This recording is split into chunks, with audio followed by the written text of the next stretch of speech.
You know, there's some days where you wake up and you're like, I'm sorry, they're mad at me for what now? So here's what we got. Ladies and gentlemen, welcome aboard for today's edition of Poso Nation. So the New York Times is mad at me. No surprises there. But the reason why is really going to amaze you. So, do you remember a couple of days ago? I've got the tweet up here, and it was August 7th, so last Friday, and there was that tweet about Kroger Andy. Do you remember Kroger Andy? When Kroger Andy, remember Target Tory, right? So Kroger Andy, Target Tory, they've been helping each other out, and it's great. So there was this person, this left-wing activist, named Danielle Muscato, someone that I've never heard of, had this tweet up that said, I was just threatened with assault at Kroger in Louisville because I asked another customer to wear a mask and she refused. I reported it to a manager who found her and talked to her, but refused to do anything more. His name is Andy, and he doesn't want Twitter to know that. And then what this activist did was they took a picture of the supermarket manager, regular guy standing there, actually is wearing a mask, and has his name like his name tag on, which says Andy. And then you can see in the next picture he's trying to cover it up because I'm imagining that someone is screaming, I'm going to get Twitter on you about this, et cetera, and make your life mad. Terrible. And then they ended up having to do this whole tweet thread, and then people started calling out Danielle for acting completely inappropriate towards, an hourly worker at a supermarket, which is certainly where I'm coming from. I have no idea what the politics of the situation are. I'm just saying that stop trying to go after these people who are just trying to do their job on a regular basis. We're in a pandemic. It's pretty crazy. So then Target Tour, stop trying to shame people. Stop trying to shame people into getting what you want. That's tyranny. That's tyranny. Okay? You can't force people to get your way. When you try to sick your Twitter followers on someone like they specifically did here, that's what's ridiculous. So this is my comment. I'm going to read my comment in full. Literally trying to get Twitter to harass a grocery store manager who upset you. That was my only comment. That was my single and only comment on this person. I quote tweeted them. I believe Danielle was ratioed for this, but we'll see. Oh yeah, quite a ratio. 32,000 responses to Danielle. So certainly a lot more than just me. And then Target Tory weighed in, which I thought was really cool. So Target Tory, if you remember her, she was the one who was shamed over, this is a while back, it was before the pandemic. I don't remember exactly when it happened, but it was over that toothbrush thing, and they couldn't, something about the price of the toothbrush, and the person was, again, taking a picture of them and trying to go to Twitter to harass them, right? You don't do that. I'm just gonna go, and just say like basic Twitter etiquette. I don't care what politics you are. I don't care what side you're on. Don't take pictures of hourly workers at, in work, people who are working retail in the middle of a pandemic to try to shame them on Twitter and get them in trouble with their companies. Okay. Right. Stop. Please stop. But the New York Times today, in their podcast called The Daily or whatever it is, was all that I had weighed in on the side of Kroger Andy on this. And they were like, Jack Posobiec, and he's a right Posobiec, and he's a right-wing guy, and we don't like him, and he's on the side of Kroger Andy, and what's so interesting is that it was a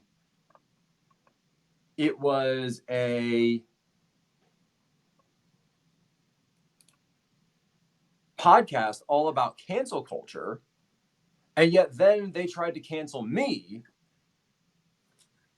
for, I mean, bringing up these old like Megyn Kelly smears that she said about me, bringing up all sorts of like crazy stuff that's been dealt with a million times. By the way, like, didn't even tell me that they were going to be, discussing. It's a podcast, right? You guys want me on? I'll come on your podcast. It's fine. If you're gonna go and slam me like that, but it's like, yeah, I'm actually a pretty nice guy. I'm happy to sit down with anybody, and I've said that a million times. And they were like, well, this guy's a right-wing guy, and we don't like that he weighed in, I'm sorry, to defend an hourly worker at a grocery store who you, left-wing activist, were trying to Twitter shame because you didn't get your little way, right? And they had somebody from Vox on and was like, just we really don't like. I mean, it's not good. And they were going through the comments and they're like, oh, these people are all mad in the comments and everything.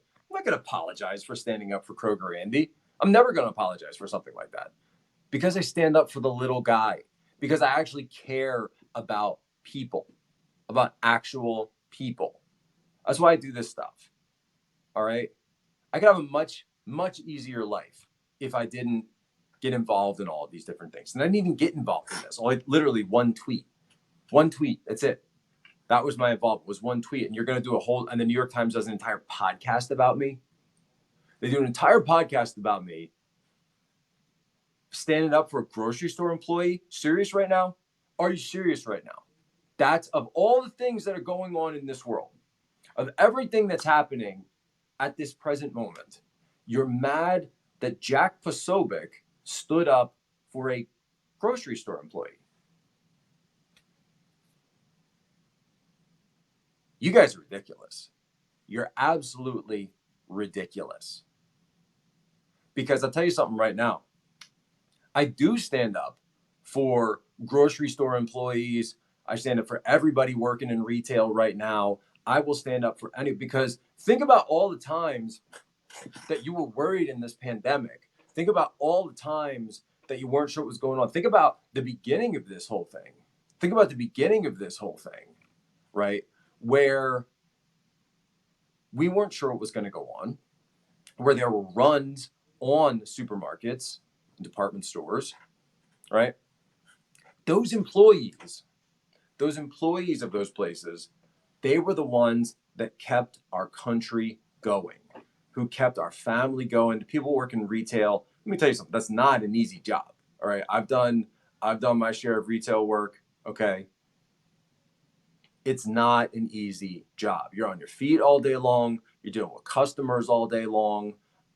You are, constant, and in this, of course, you're constantly being complained. So yeah, you're right. I am going to stand up for hourly workers, people working retail. I am going to stand up for truck drivers. I am going to stand up for law enforcement. I am going to stand up for people who are being unfairly treated in this world. You shut down that stuff, and you think, how long is your little New York Times podcast going to keep going if the grocery stores are shut down, right?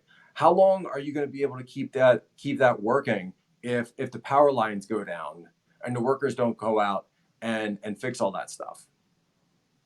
Your podcast ain't going to be able to be played if you're not on the internet, right? So just have a little bit of appreciation, right? That's all I'm asking, right? Just appreciate these people who do this work day in and day out. This is working people. Okay? So just say thank you. Just don't shame them. Don't attack them. Don't go after. Just stop, right? They're not in the game. And it's really sad. It's truly sad because you've seen this. This is like the last thing I expected, right? Imagine being me and I wake up and I've got a million things that I'm working on. I'm trying to finish my Antifa book. I'm trying to get the manuscript out. We've got various interviews, the whole Flynn hearing that was today, to keep up on. All right, we've got a kid on the way, plus a toddler at home. And I wake up and I get all these phone calls. Actually, I got one phone call and one email. I said, Jack, the New York Times is attacking you today. I'm like, oh, great.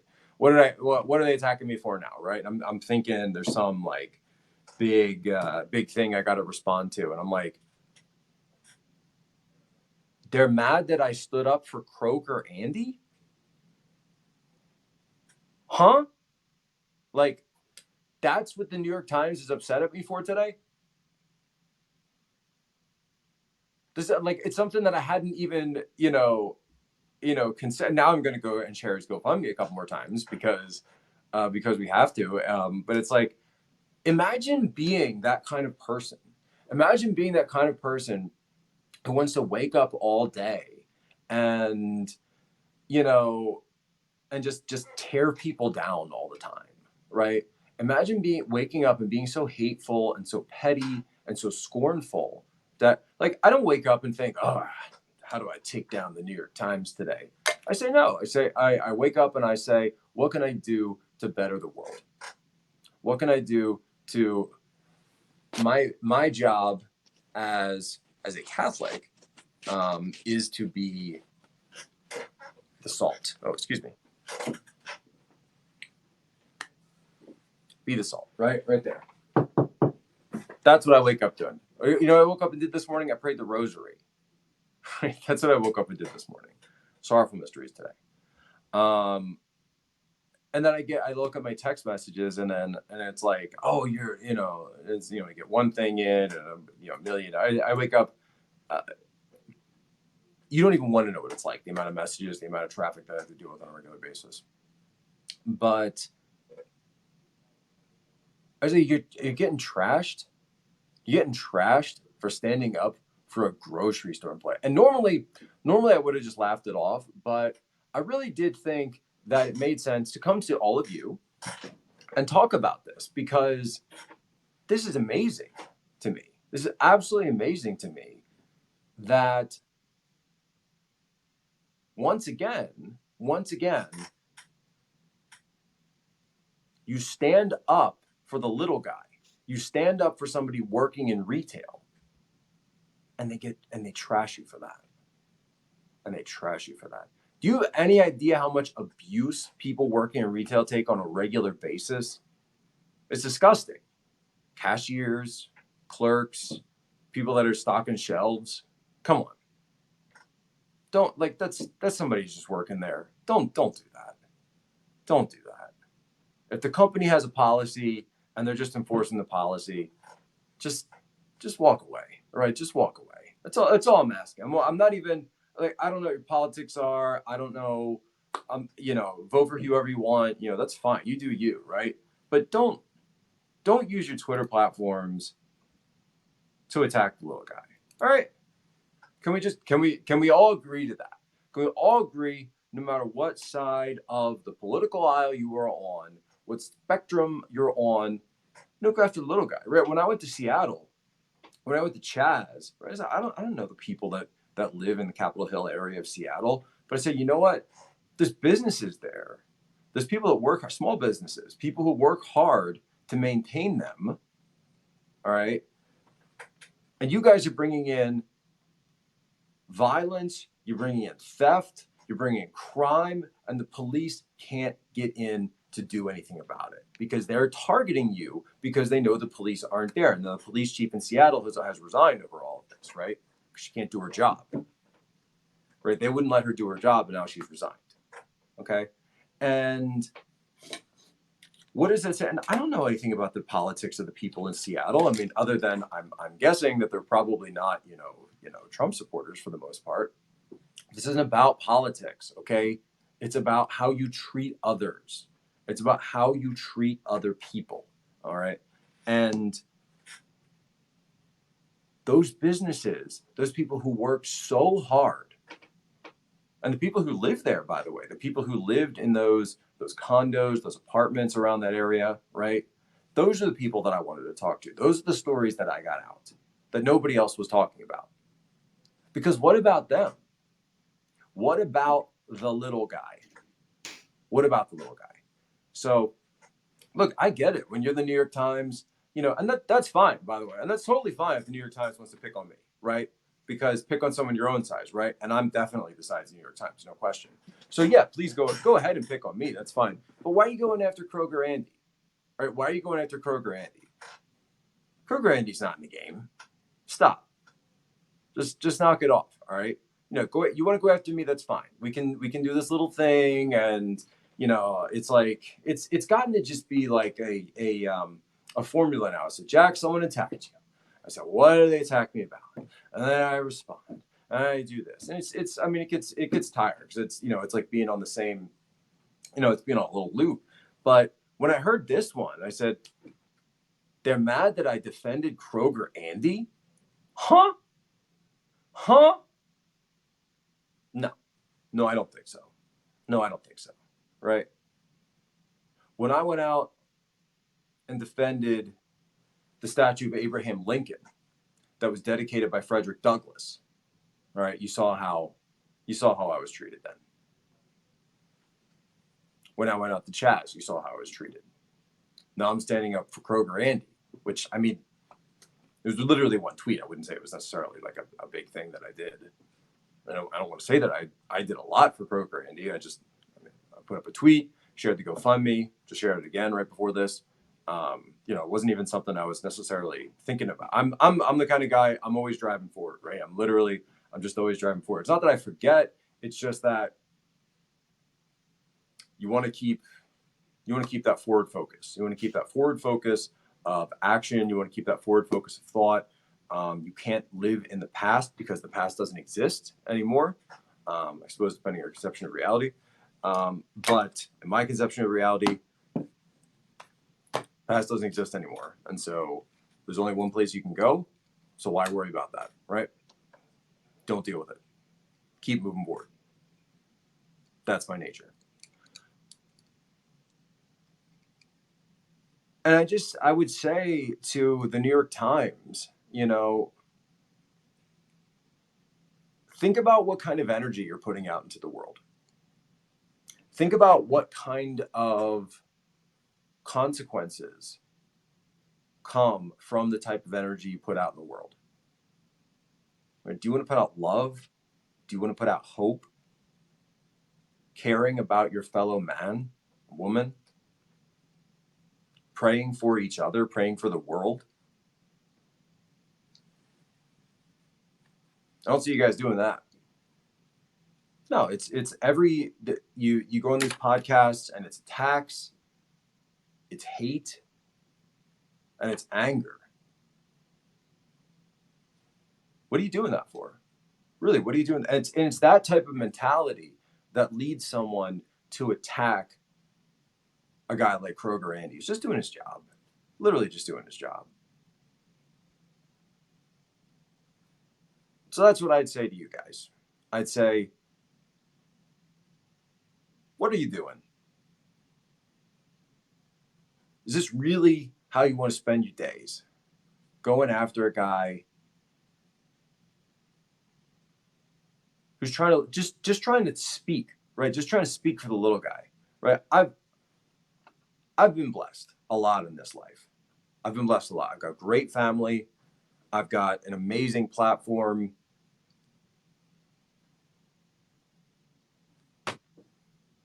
But you got to use that for good, right? You got to use that for good. You got to use that for good. And so, yeah, I'm going to stand up for somebody like Kroger Andy. I'm going to stand up for people that are working day in and day out. Because that's the place, the neighborhood I come from in Norristown, Pennsylvania, just outside of Philly. That's who we were, right? It's a diverse area, and you work hard, you make money, you go home, you raise your family. Like that's my neighborhood. That's where I'm from. That's the kind of America that I want my son to grow up in. And I've been fortunate to be successful in my life, and I've been fortunate to get to where I've gotten, right? I've had my challenges. You guys know, I've talked about my sobriety before.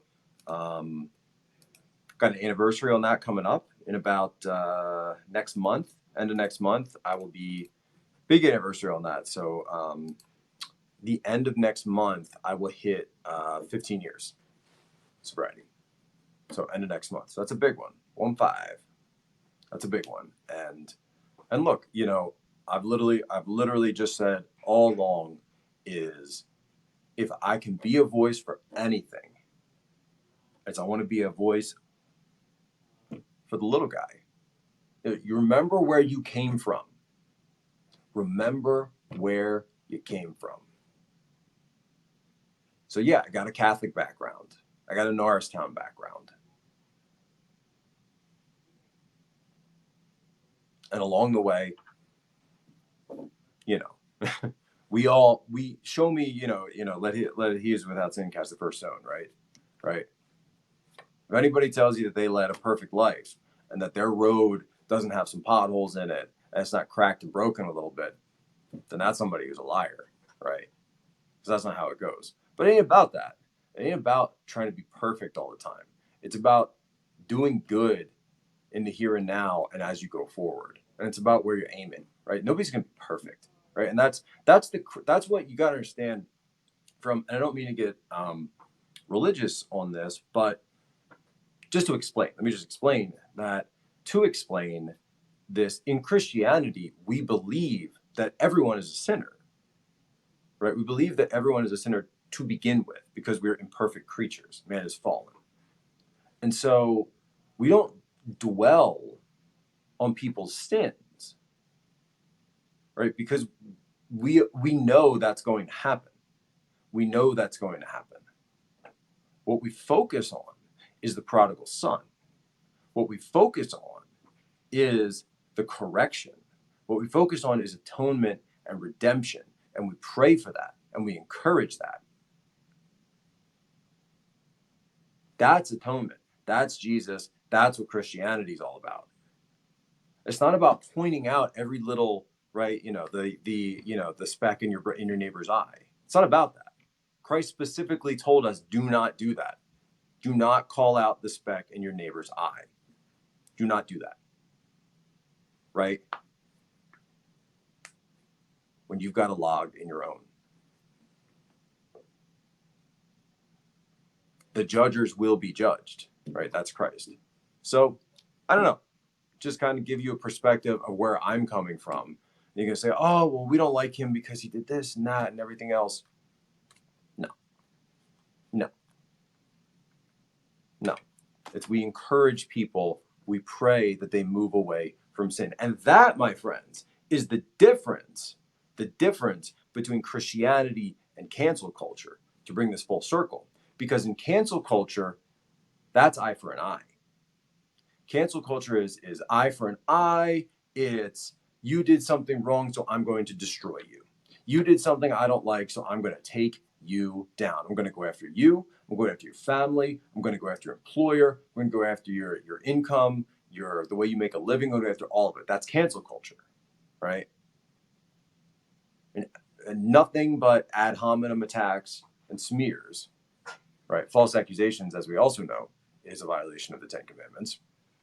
But with Christianity, it's you made a mistake. Let's correct it. You stumbled. Let's get back up.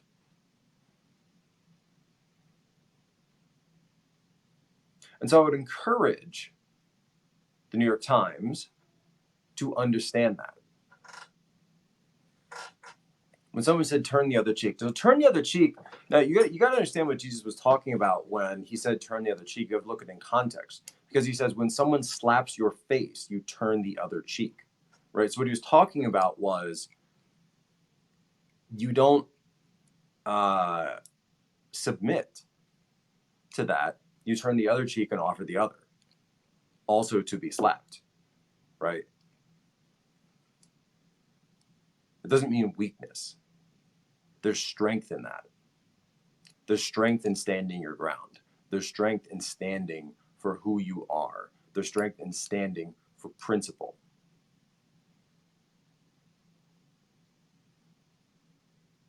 Atonement, redemption. These are Christian values. Yes. That's not me. That's that's not me saying that. That's where they come from. Forgive them, they do not know what they do. And that's not me. That's Jesus. That's God. Right? So that's what I believe. And this isn't even someone that, so it's not about hatred. It's about praying for redemption and atonement. I would love to see Danielle apologize to Kroger Andy. I would love to see that. That's the response that I want here. I don't want cancel culture, right? Right. I want people who could sit down, have a serious discussion, and then move on from there. In any of these situations,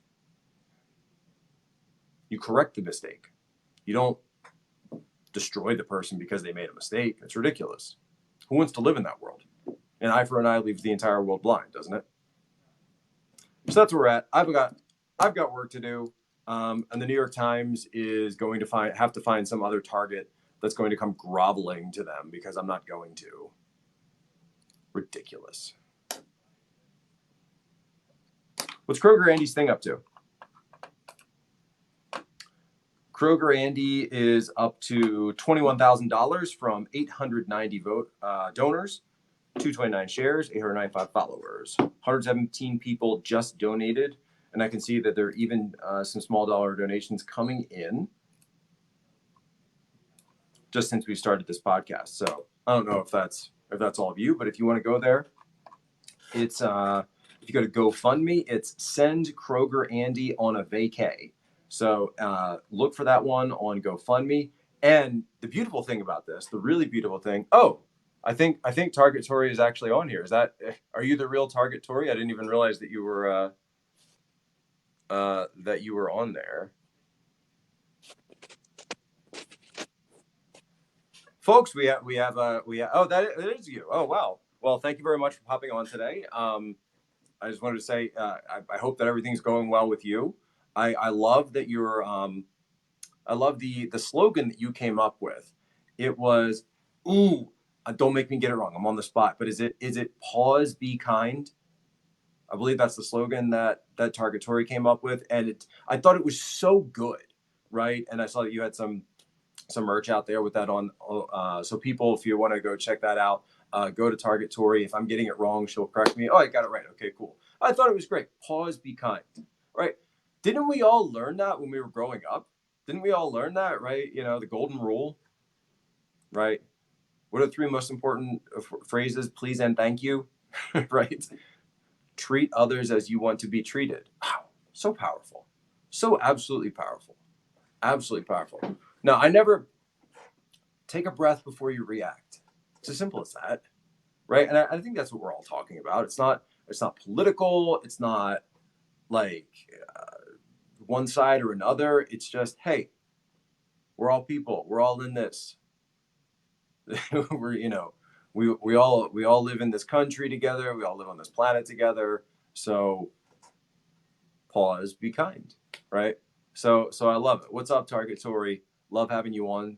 We'll do an interview or something sometime because we'd love to check in with you as well, make sure everything is going well, and I hope that it is. I remember when all that happened to you, and it's ridiculous. Look, this is this cancel culture stuff. It's insane. It's completely insane, and I think that you do realize that people are getting over it, and people don't want to do it anymore. But it's easy, and that's the reason that cancel culture is pervasive. It's not necessarily that it's evil, right? Even though I do believe that there are people who use it for nefarious purposes, but it's because it's easy. It's so easy. It's so easy to just attack destroy, tear down, to hate. It's so easy. You just give into it and boom. You make someone the target of your hatred and you just give in, and there's like this instant dopamine rush, and you fall in love with your own hatred of it, right? But you don't need that. It's because it's actually harder. It's actually harder to forgive. To err is human, to forgive is divine. To err is human, to forgive is divine. I even had, I don't want to get into too much personal stuff on here, but I will just say, okay, something happened recently in my life that I can't really talk about publicly because it's so personal. But look, had a situation where there's somebody that we were working with, who is in a sort of a, just say it's a medical thing. All right, it was a medical thing, right? It was a medical thing, and I'm going to leave it at that. But there's a medical thing that we were dealing with, and everything's okay, don't worry. And there was somebody who screwed up one of the tests. Basically, actually forgot to do a test that we had not only requested, but also specifically paid for. And when I dug into the situation, I found out that it was one of those situations where the test was like selected, but it wasn't ordered correctly, and there was a breakdown in communication, and we were totally left in the dark for like 4 weeks on this thing, and just sitting there trying to figure out what the heck went wrong. Why are we not getting these test results back? And then we find out that, you know what it's like when you're waiting for test results, right? And you're like, oh man, and your brain starts just going all over the place with it. And then we find out that the reason, later we find out that the reason is, and we're sitting there, does this mean it's bad? Does this mean that they're, they don't want to tell us because it's bad news? And I'm like, well, if it's bad news, they tell you directly, wouldn't they? They call you in. And it turns out they didn't even run the test. So for weeks, we have all this tension and this uncertainty, right? Because uncertainty always leads to tension, because your mind starts going all over the place. And so we found out that there was a breakdown in communication in their office, and it had nothing to do with us. And then we got the test and everything was fine. So that's the best part. But I could feel that I was so angry at the people of this office. I was I was at like, I was pretty high. I was pretty high on my frustration scale. And Tanya definitely got to hear me venting about it a couple of times. And it's good to vent every once in a while, right? Not out of anger, but just get the emotion out. It's a good way to deal with emotion. Talk about it, you label it, you identify it, you discuss it. So you don't bottle, right? We don't bottle emotions, because that is a way to get to lead to explosions, right? Like pressure. Emotional pressure does build up and it does explode. So never bottle your emotions. Find healthy outlets. Right? Right. When I was at that Lincoln statue thing, you think I was a little upset about what was going on? Yeah. What did I do? I prayed the prayer to Saint Michael the Archangel, just over and over in my mind. Right. Just as a Christian, for me, prayer is that kind of relief. Right. So you go into prayer mode, and that's what I did at that point. At this point, I vented with Tanya, left it at that. And, we're deciding whether or not we want to continue working with them. But that being said, you don't take it out on people personally. You don't go after them individually. And you certainly don't use platforms to go after people and to get your way. All right. There's always going to be, and look, I'm a dad now, right? I don't want my kids being like that. I don't want them thinking that the way to somebody wrongs you, so you must destroy them. Even if it's an inconvenience, it's life. Grow up. Not everything is going to go your way forever. Get over it. Get used to it. right? That's real life. That's real. My son right now is 2, so he doesn't, he doesn't understand that, when Dada has to go to work, Dada has to leave every morning because, when he wants to, read a dinosaur book, or he wants to watch cartoons, or do counting, or do the alphabet, and I'm looking at the time, and it's like, hey man, I gotta go, and that's it. Dada has to go, so I give him a little hug, and I say, I will see you later. And the first couple times since he became 2, the first couple times for a while there, I mean, we're definitely in the terrible twos mode. And he was just livid, right? When I wanted to go to work, or I had to go to work, right? I'd leave in the morning, and Jack Jr. was like, oh, I want to play, I want to do this, I want to do the dinosaur song, whatever. And it's look, Dada has to go. I give him a hug. I say, I love you. Now it's time to go.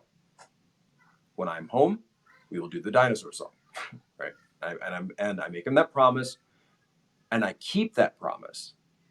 So when I get home, I make sure that what I said before, and he's only 2, so he probably doesn't remember anyway. But if you make a promise, you do it later. So for a couple of weeks, it definitely was a little rough, right? And he is having temper tantrums, and the normal stuff you'd expect from a 2-year-old, right? The issue is that their emotional state and their mental state aren't quite in sync yet, and so he's more developed emotionally than he's developed mentally. That being said, he's very intelligent. He can do the whole alphabet frontwards and backwards already. But when he wants something, he doesn't know how to express it. That's what leads to the temper tantrums. That's what leads to that sort of like emotional break. But after about 2 weeks or so of me doing that, now when I leave in the morning, he's perfectly fine, because he knows that Dada will be home, and that when Dada comes home,